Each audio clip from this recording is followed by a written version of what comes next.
hopefully this is the start of we said earlier, a start of a new era for Essex cricket.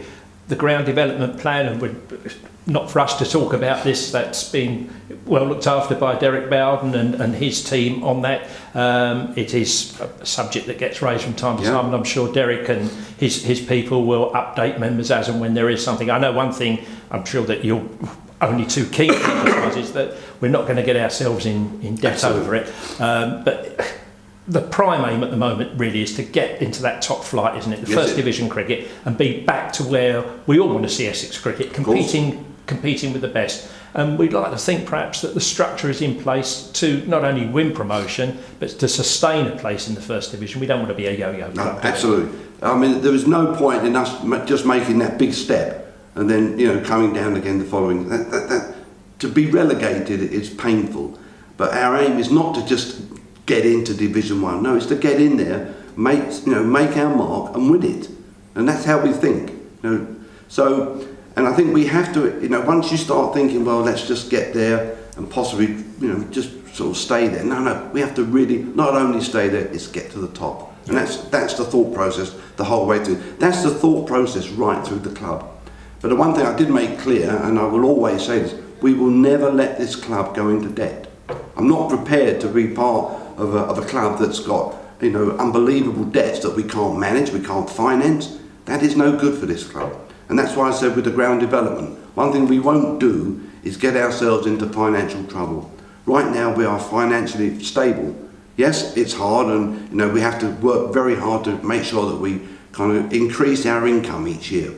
But at the end of the day, borrowing money that you cannot afford is not the way out of any problem. So we will continue to work within our established budgets. So you can rest assured there that at no time will I be party to this club being into debt. No, indeed. Well, that's good to hear. On the field, of course, that's the shop window, isn't it? There'll be so much work for you and your various other members of the committee to be doing, which will be out of the public eye, and that's right, that they should be, because people want to come along here, they want to enjoy the cricket.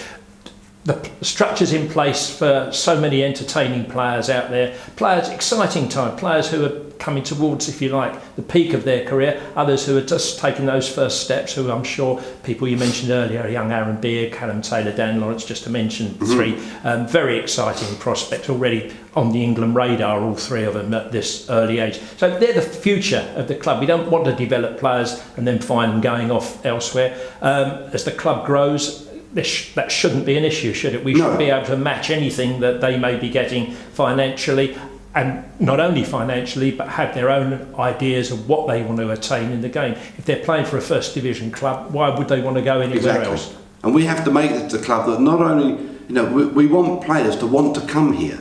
That's the other thing, it's not about, yes, and we want to keep the best players here, and I think by playing top division cricket, we have a better chance of that.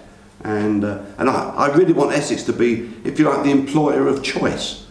Players want to come here, staff members want to come here, and we want to do things the right way so that people don't want to leave us. And that's difficult. Players are ambitious, of course they are. But if we can get it right here, players they won't need to leave us. They'll want to stay here and be part of the success that we're going to bring here. And if we don't, then we failed. And I don't believe in failure. So somehow we're going to do it. Well, that sounds a great place to conclude this interview. John, one thing that has come across is your enthusiasm for the job. And I know, having known you for many years, it is a genuine enthusiasm. It is, absolutely. And we said earlier, it won't be for lack of trying if we don't actually achieve what we're aiming to do. You can rest assured that I will be giving this position 100% of my time and effort and ability. I want to see trophies on the table here. Yep. Oh, I'm sure at the end of the season we'll be discussing, we'll be looking back and saying, why weren't you made chairman so many years earlier? But I hope so, and but I'm feeling good. Yeah. As is the whole club. Yeah. Stay with us and we'll get there.